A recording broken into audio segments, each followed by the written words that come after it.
What is going on, guys? Welcome back to the MLS Now podcast. This is your host, Gavin, here to do another MLS Now weekly deep dive. Really been enjoying these. Always picking some good matches, always some good talking points to discuss around these matches. Here to discuss with me today is Russell. Let me pop him on the screen here. Russell, how you doing tonight, my friend? Yep, you are, again, act accordingly. Every time. I'm good. I'm hyped up from this match. It was a good It had match. almost everything. Yeah. Almost everything. It Just about.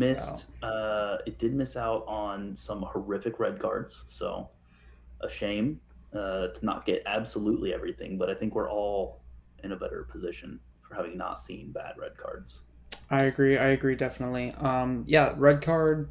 Uh, maybe not. I don't think it was. Penalty, There was a maybe, review for maybe one. not. There was a review for a red card. There was a no review by the looks of it for a penalty, which Nope. seemed ridiculous. Um, and then just a 4-3 win on the road for the Red Bulls. Just insane overall. All right, Right. For so the Warriors. let's go ahead and get into the 25 minutes. Let's put those on the clock. I've got it up here. Let me show you guys. I've got a timer here. 25 minutes right here. So, Good and luck. here we go. We are on the clock here, Russell. So, storylines going into the match. I'll let you pick the team you want to talk about first this time. Sure. So I would like to talk about a little bit of both, if I'm being honest, but I want to start with New York Red Bulls. I think the one that dominates the conversation here has got to be they play Orlando 3 days after this match. And you saw that in the lineup. They rested Lewis Morgan, Luquinhas, Nealis, Amaya, all names that you would normally expect to see left out, and they're Needless playing did start. Austin. Nealis Sean did not Needless did. start. Yes, he did. Who didn't? Sean Needless started. Did he? There's two Needlesses. There's a Dylan Needless and a Sean Needless. Oh, this is okay. You know what? Nealis didn't start. But Caceres didn't start either, and he's a starter. Yeah, So like they definitely rotated. You're not wrong. Just right. wrong name there. Okay, well, I mean, a Nealis did not start. In my defense, You're not wrong there. hey, I'm technically correct, which is the best kind of correct. Right. And I had a lot of questions about this because, you know, look, New York Red Bulls play a very, very, very pressing style of play, but is a heavily rotated team going to be effective enough to press and break down Austin, who love to play in possession? And I was not certain what to expect going into this match. On the rewatch, I now knew what to expect, and I was like, how did they break them down so effectively? Because, I mean, Red Bulls really took it to Austin for vast portions of this match. Yeah, for me, my main takeaways are definitely heading into this match. Possession, deep possession versus high press. And those are always fun games to watch. Who is going to outdo the other? And I have to say, not just the score line, but the way the game turned out, the way the goals came about for both teams. Austin's goals felt more like game state and a little bit of not fluke, but not easily repeatable goals. So Driussi scored the volley after a corner, and then or a ball into the box or something like that. And then Driussi scored a goal where he dribbled past a couple players and scored. Very individual efforts, both of those. Whereas Red Bulls was very systematic, high press, transition, put the ball in the back of the net. I mean, Red Bulls had the ball in the back of the net 6 times this game. So going into the match, I was looking at who's going to come out on top in terms of systems, and that's why we wanted to rewatch this game, not just because it was a 4-3 game, and those are always exciting. Austin heading into the match was 12-5-4. New York Red Bulls were 9-6-6. I think Austin were the favorites on paper, but for me, I actually predicted a New York Red Bulls win because I think the pressing system is just better when it comes to these type of games. Yes, you did predict a win, and you were right. You were too low on both sides of the score. I was. But then again, I don't know if anyone's predicting 4 threes. One stat I want to throw your way here. As of right now, Austin and Red Bulls are both the top teams in the East and West conferences for away record. Which is very impressive. I mean, Red Bulls make sense. They're just a good team. Struggling at home this season, but away, that pressing system away from home, it's just too good. Yeah. And then Austin, that one Austin interests away. me. It interests me because I associate them more as a team that is a home fortress and just tries to grind out results on the road. And it's kind of been the opposite. I mean, they're like seventh in the West at home in terms of home record, but then they lead the West in away record. Interesting. That's a good stat. I'm glad you called that out. All right, we have a lot of match moments to get through, so let's go ahead and We have a start getting lot. through them. Let's start with the goal from 17-year-old Serge Ngoma. Tarbell Howler. Mm-hmm. I don't have much more to say on that. Ngoma, I thought, looked pretty good throughout the match before his injury, which was sad to see. But yeah, overall, Tarbell just not a good game overall. No, But it was this next one, I think, is the one we're going to spend the most time on. Drew yes. Yearwood's goal in the 26th minute. So I'm going to let you go first. I'm just going to let you have the floor. We're 20 minutes. We got 19 minutes and 57 I have seconds. 19 minutes to talk about this goal. Yes. Yes. That's what you're telling me, right? Yes, because you have some tomfoolery coming at us here. It's not tomfoolery. I think you're the one with the tomfoolery on this, and we'll ask everyone if you guys want to weigh in on this as well. Please do. I would love to get other. Yeah, please do. So for listeners, if you're listening to this on the podcast feed, we appreciate you. Head over to YouTube and drop a comment, because like we are literally locking horns on this. We do not agree at all. No. So I think this actually has a lot of fault with Tarbell on this goal. Tarbell parries this ball out to like the edge of the penalty box, which I think that's one, not good placement. You've not cleared it anywhere out of danger. You've parried it into a spot that your own teammate picks up the ball, is immediately under pressure from a Red Bulls player from that insane press they're running, passes the ball into traffic, and then comes right back for a goal past Tarbell. He doesn't do great on the goal that is scored against him, but I would say the majority of why this kicks off is because Tarbell clears the ball into a very, very poor spot. I wouldn't even call it cleared. He parries the ball into a very, very poor place.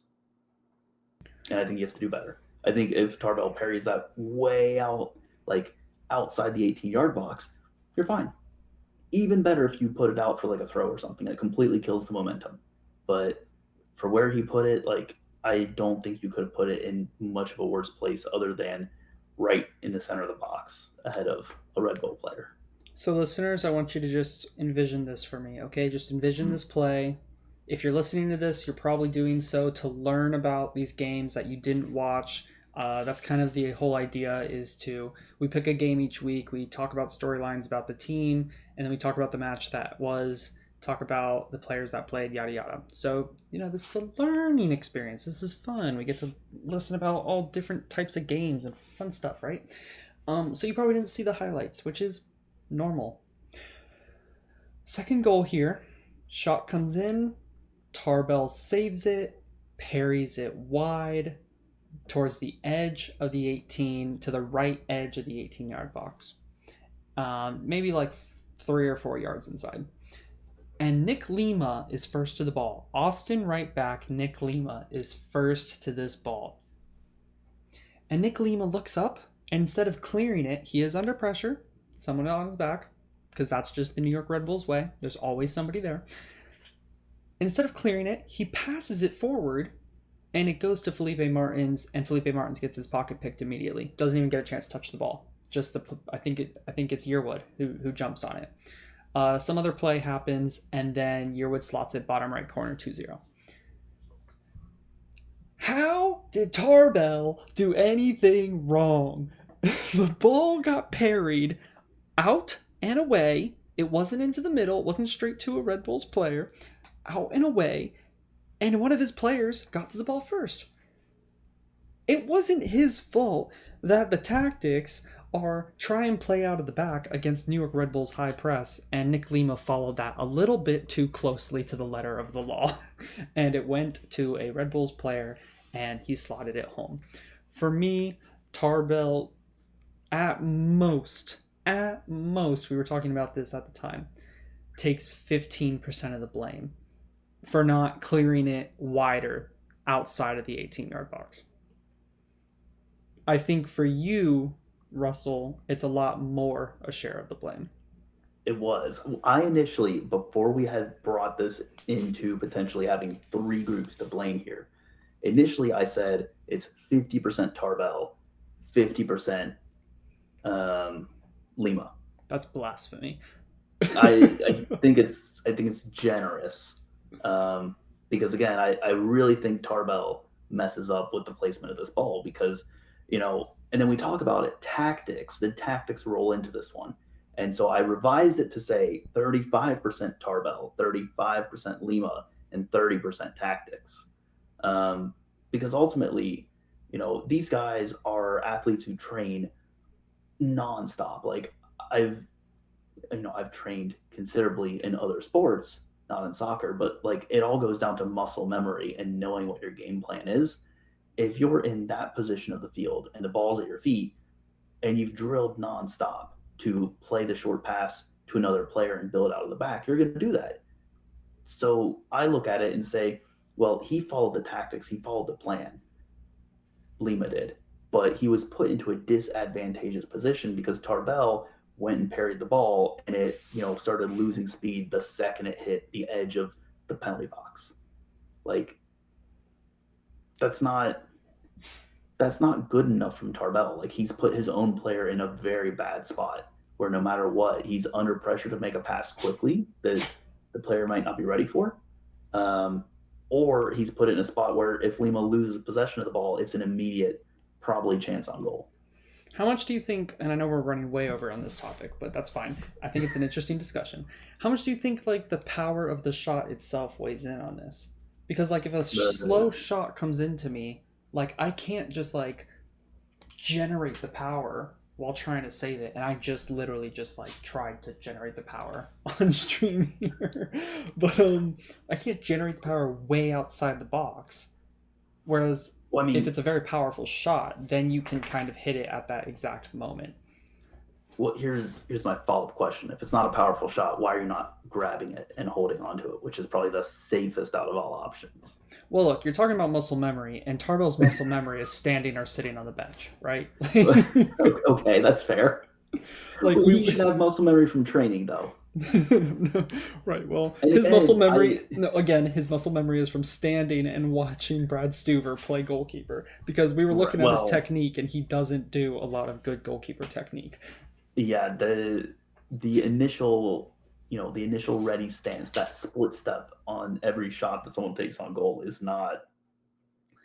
It's not one that I look at and say, "Oh, this is a guy that's like ready to make a long distance lunge for the ball," and he absolutely did not make long distance lunges later in this match. So I mean, we can talk about technique as well, but I think ultimately like okay, if he clears it, if he parries it short because there's no power on it, why didn't he just catch the ball? And if there's power on it, then it should have gone further away from danger. Highly, highly disagree. So, we can leave it there. I would love Yes, to hear weigh your in. guys' thoughts because we are at an impasse here. 42nd minute, so still going through match moments. 42nd minute, Felipe Martins had a pretty bad miss. Tries to take it early on his left foot, hits it over the bar from pretty close range. So that was unfortunate. 45th minute, Driussi scores a goal, and this was pretty interesting because like a couple minutes before this, or sorry, maybe 10 minutes before this, I think it was 35th minute. First shot of the game is Driussi whiffing his shot. It bounces, goes straight to the goalkeeper. Same exact location on the pitch, another volley basically, and he puts this one bottom right corner, goes through a crowd of bodies. Goalkeeper could do nothing about it. 2-1 heading into halftime. And of course, 45th plus second minute, we had to call this out. It is. Yeah. It It's is. Avocado It's Man. Avocado Man. Let me bring him up on the stream Avocado here. Man. Nope. A Double person man share. who He Look at got this. together with an avocado. They avocuddled and they made Avocado Man. Austin's avocado makes his debut, and for us, for me, anyways, he may have been he may be at other games, but yeah, Austin's avocado. We love you. Here, I'm gonna make a heart. 1 second. Wait, which side am I on? Do you want me to put my hand like over this way? Do you want to like make a, like a Oh no, joint I heart? just drew a heart. No. You're Oh, not involved. Sorry. that's okay. Excuse me. You're not involved. Okay. Yeah, we are going completely off the rails. Had to shout out Avocado Man though. 51st minute Harper goal. Um, I can't even visualize this goal in my head. Can you take me through it? How did he score? Oh, this was the one Uh, where this was the Gabrielson slide one. tackled and looked like he was on Yeah, a soapy tarp in the backyard on a fresh that's summer day. exactly. I have it right here. Gabrielson is sliding on a soap-covered tarp in a backyard. Harper puts him on skates and slots it past Tarbell. I still think Tarbell could have done more there. I think Tarbell had a bad night in general, but Mm-hmm. this was one of those ones where we were like, was he even set for this? Like he got in like a split step. He looked like he was engaged and ready to do something, but then he just didn't. He Like also, I talked about this. I don't know how much you agree with it, but I do feel he could have stepped forward a bit yes, to help cut the angle, and instead he just sat there and waited for the ball to be shot. And it was just like, move your legs, dude. It was weird. yeah.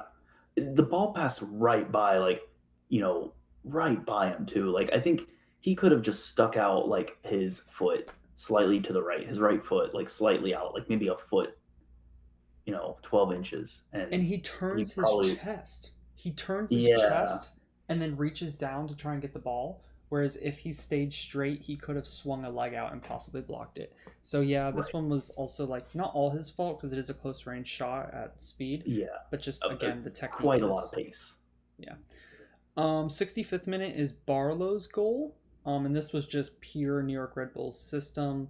Long goal kick.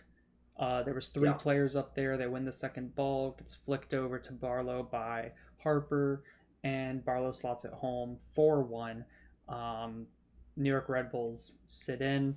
Rest of the game, we have Driussi's second goal, which is a banger. Dribbles past a couple players, slots it bottom left corner, or top left corner, I think. And then 82nd minute Finley goal off of the Caruso bicycle kick. Any other things to talk about in terms of match moments and how the match I played would out? I would say maybe just the general sense where it's like New York Red Bulls would press like crazy until they got that second goal, and they just like took their foot off the gas. And then Austin got a goal. And New York Red Bulls came out after the half and they pressed like crazy. They got another two goals, and then they took their foot off the gas, and Austin scored two more. And it's just like I have to assume that is planned tactics, but I mean, if what you're doing is letting you win the match, and then when you stop doing it, people start scoring on you. I don't like that. Doesn't seem sustainable. Oh, well, I mean, I don't think they are conceding every time they stop pressing, but you can't press for 90 minutes across the season, and you can't press for 90 minutes when you have a No, big semifinal coming up. So I think it was a also true. smart way. I mean, when you're 2 goals up, I think it's fair to say, I'm not going to press. And then when you're 3 goals up, I think it's fair to say, I'm not going to I'm press. not going to press. And Yeah. let's be honest, the goals were banger from Driussi, Hmm. and I mean, like you can't like no matter what they did, he was going to score that basically. And Right. then, I mean, they lift a ball in, back post bicycle kick, and then they have extra bodies in the box, and like that can happen sometimes. They still come away with the win. I'm not They too do. concerned about it. I mean, I'm concerned about it for the Orlando match on Wednesday, but which is going to be a good match for probably for the neutral, as New York Red Bulls are coming in to Orlando to probably just win 3-0 again. So can't wait You for never that. know. Would you say that whoever wins this match is favored to win the U.S. Open Cup? Yes. Okay. I think There Orlando we go. City and New York Red Bulls would be favorites over SKC or Sacramento. Unless like come the Understandable. final, like SKC are like doing this, and New York Red Bulls or Orlando are doing this. I can't see what you're doing. I'm doing upward trajectory for the East or Oh, for the West I, club, SKC, and then East club going down. If my Sacramento make the favorite final, emoji. they're the underdogs no matter what. So Uh, Everyone will be rooting for Sacramento, including the fans of Orlando and New York Red Bulls. They'll be rooting for Sacramento as well. yes, definitely, just so they can make the upset in the final. Right. The dream. Sorry if y'all hear some weird noises. My cat is trying to break into my room right now. Just I give me thought that was pause. my cat because my cat's asleep underneath the desk and is snoring. Oh no, it's definitely mine. Let's get into terrible takeaways finally, as we are way over our allotted time for that section. But Right. it was a 4-3 game, so yeah. Yeah. I think I went first last time, so take it away. All right. I've got the hottest, the spiciest of takeaways. And we've kind of already touched on it. Are New York Red Bulls too one dimensional? Because when we were watching this match, you even said, oh, the way that they're playing, I would just say sit back until the 65th minute, let them score a goal, and then they're going to say, oh, we've been pressing for 65 minutes, let's just stop pressing. Wait, wait, wait, And then wait, you go and wait, wait. what? I know I said it, but I would not actually Yeah. let them score a goal, so they No, no, stop no, no, no, pressing. no, no. Because I think you might be right on this. Okay. Because here's the thing, like, if you have them figured out, and I don't know if I've ever seen them play any other way. Like New York Red Bulls play exactly the way that we've seen almost every single time, and then like that's it.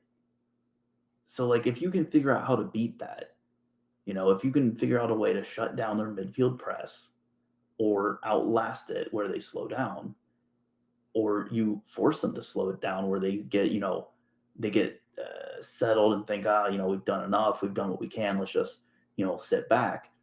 I mean, teams can score on them pretty easily. Like they've been dreadful at home. They're 12th in the East for a home record. Like they do plenty of poor work at home. And So why is like, that? I mean, we've had this discussion before, but our answer was they have to be the more dominant team. They have to be the one that comes out of their shell and plays. right. And that's when teams sit back on the road.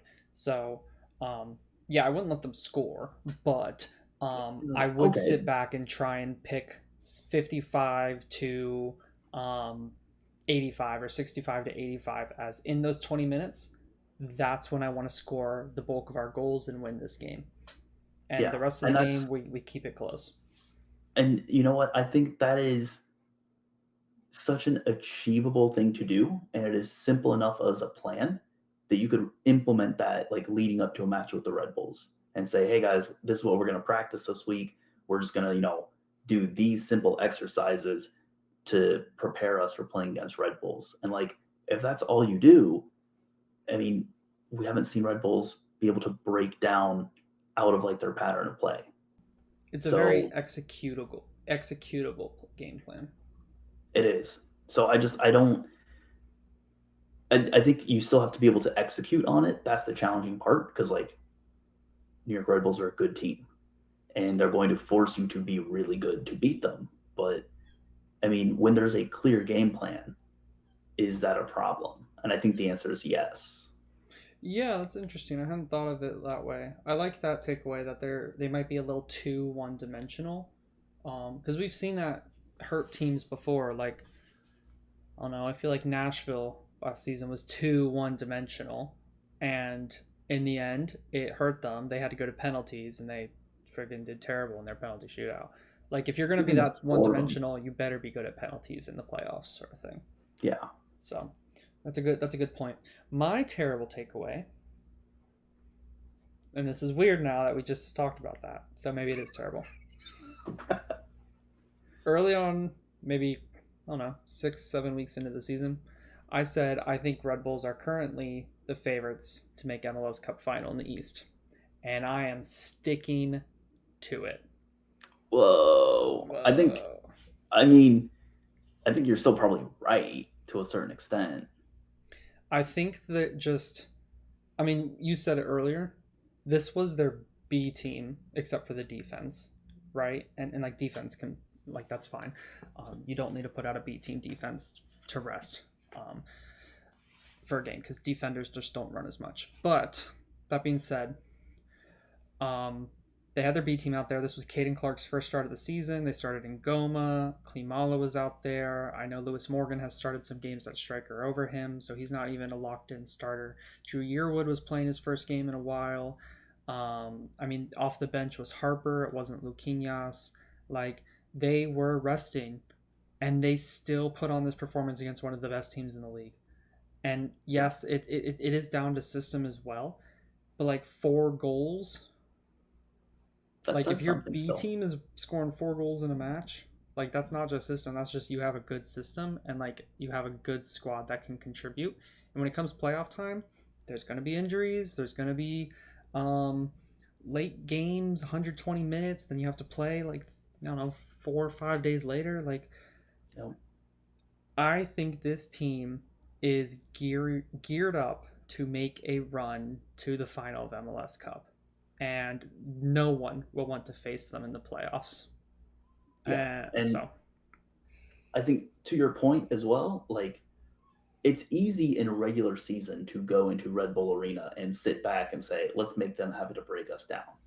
I think that dynamic changes the second you get into single elimination knockout matches. Now it's yep, we have to go win, and we have to win in this match because you know if Red Bulls have that strong of a team, you don't want to go 120 minutes against them. You want to finish it at 90. with 5 subs, imagine Red Bulls Yeah, taking off 5 of their freaking pressing monsters, putting on putting 5 more more, on. and like Yeah, you just can't cope. yeah. 5 subs is phenomenal for Red Bull and Philly. Like I think those are the two clubs that benefit the most from that change to the rules. Yep.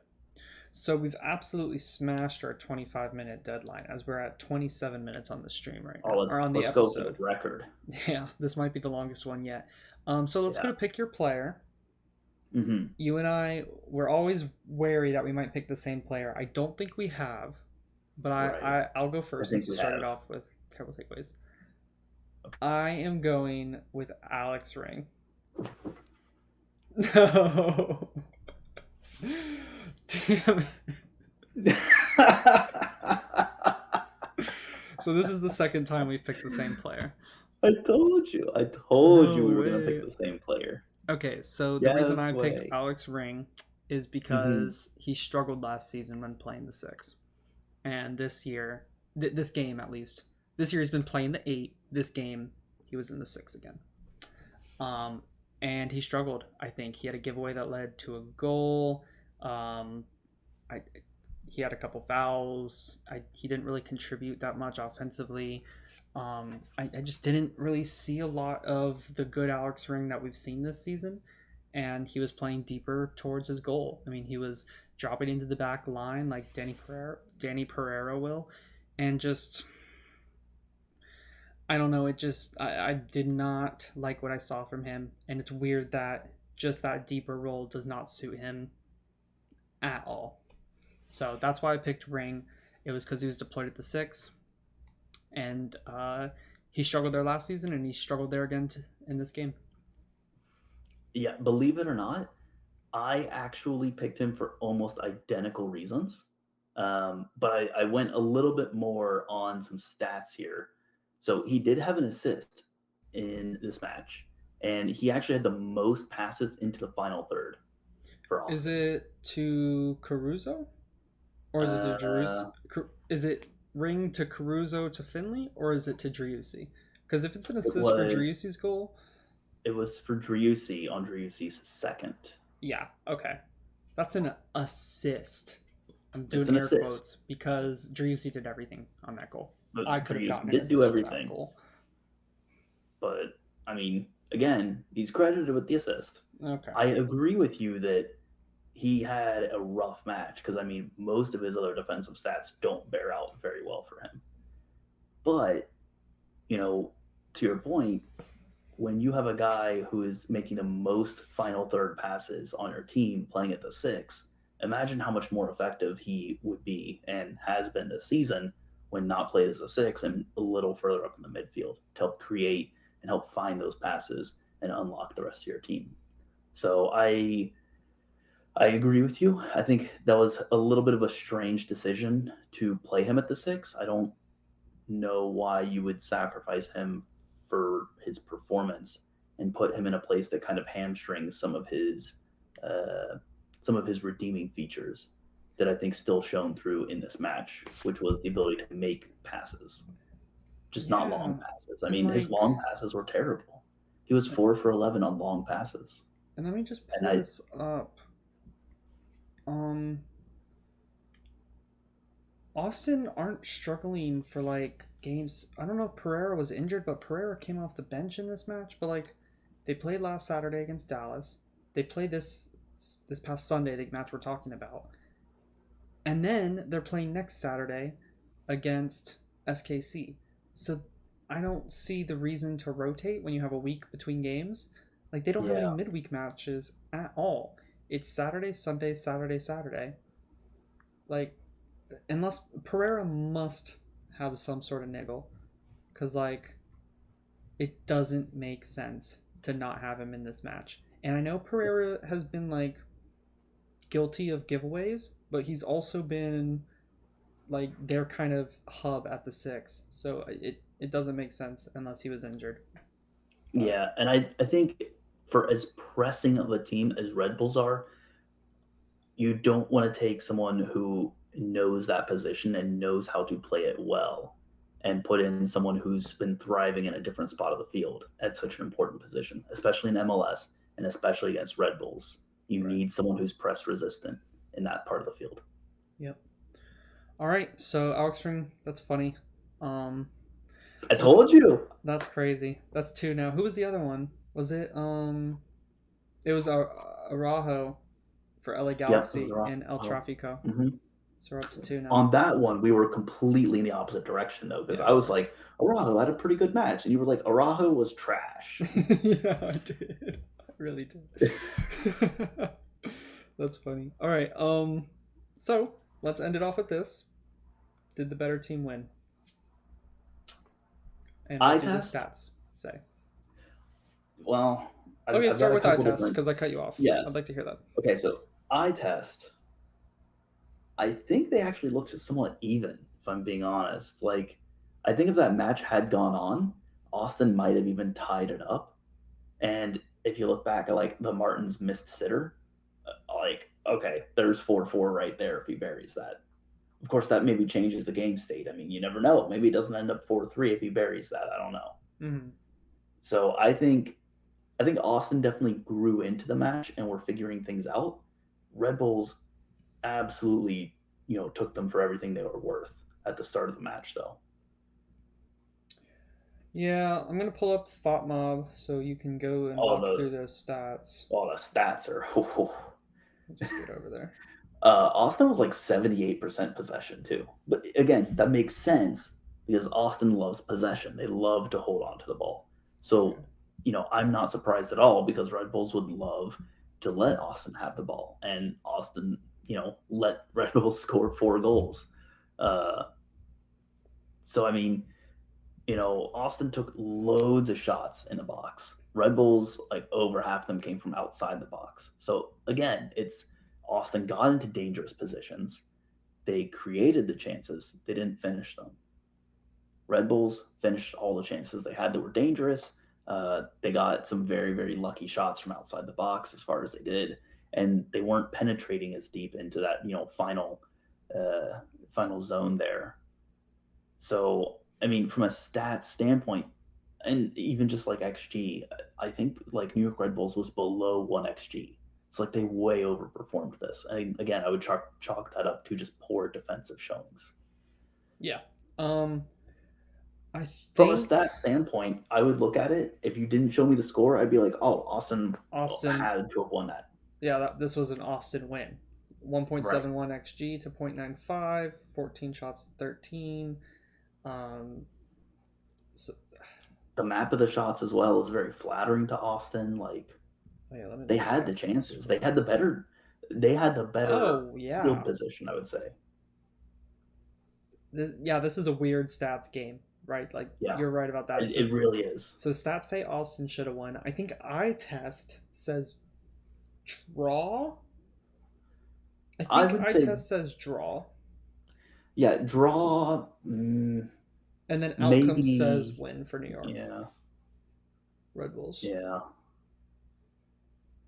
This is like the yeah. This first is. game that we've had like this, where it's like the stats say one thing clearly, and then the other thing happened. Yeah, I would say that tactically, how Austin played confused me. I think they could have handled this match better. So unless there's something going on behind the scenes we don't know about, I don't know why they played the game they did. Because again, I don't think how New York Red Bulls plays is a surprise to anyone in this league. At least it shouldn't be. No, they've been And it yeah. it felt like it was for Austin. Yeah. I mean, Yearwood's shot was .05, and Goma's was .02, and to be fair, it should have been a save. Yeah, Harper was should have been. .25, and Barlow was .27. Wow. Yeah. Yeah, so that was a really good game. Good discussion. You can And all find. of our out of context jokes. Oh, oh yeah. Do you want to So Russell and I had a couple of fun different conversations. So he wrote down a list of all out of context things that we said today. So Yeah, take I it away. mean, do you want to go through all of them? Oh yeah, why not? Just list them. Let's see here. We discussed phallic shapes for hot tamales, Midwest euphemisms as a result of that. The band Butthole Surfers is stuck in my head, but out of context, that could not sound any worse. At the 69th minute, Gavin, Gavin, like just basically got there while talking about and thinking about Driussi, and I was like, wow, I made that's a noise oh in man, response to it's a Drusi's shame we goal. couldn't clip that. Yeah. So we saw a guy, and I was like, man, that dude looks like he should be sitting on the other side of a one-way mirror. Um, I was blown away by that. It was like the perfect shady looking shot from the camera. I blame the camera on that one. That dude was doing nothing wrong. He was just sitting there. It was he did look kind of shady. He's like, what's that guy doing? It's like just the top half of his head too. That was what threw me, and I was just like, no, Yeah. I'm out of here. If I see that, like if I see someone sitting like that, I'm like, I'm gone. Like peace. I'm out of here. Yeah. And then I have a serious question, which was, are the New York Red Bulls the most shit-housing team in the league? Yes. Hands down. Easy, Yeah. easy answer. Yeah. Yeah. So, anyways, if you agree with that as well, or do you think there's a team that we're missing out on? Let us know. Yeah, let us know. Throw it on Twitter. Start some Twitter banter. Why not? Yeah, definitely. Don't say it was us though. I will say, guys, make sure this is very YouTube-y of me to hit the notification bell because we do stream at 10 p.m. on Sundays. So definitely would love for you guys to come join and hang out, as a couple of you have. Thank you for those of you that have. Sundays, 10 p.m. There's probably still a game going on, and we just break down all the weekend action. And then sometimes midweek we will stream. I usually don't post about it because sometimes we have cancellations because we are busy people, unfortunately. That's just the way life goes. So Russell, we've gone about 40 minutes on a 25-minute episode. So I think that's a good place to call it quits. All right. Good luck editing that. Yeah, I know. Not going to happen. Our listeners can find you at Mr. Dangerous, a clear and present at Mr. Dangerous today. Have a good night, my friend, and as always, till next time. Till next time.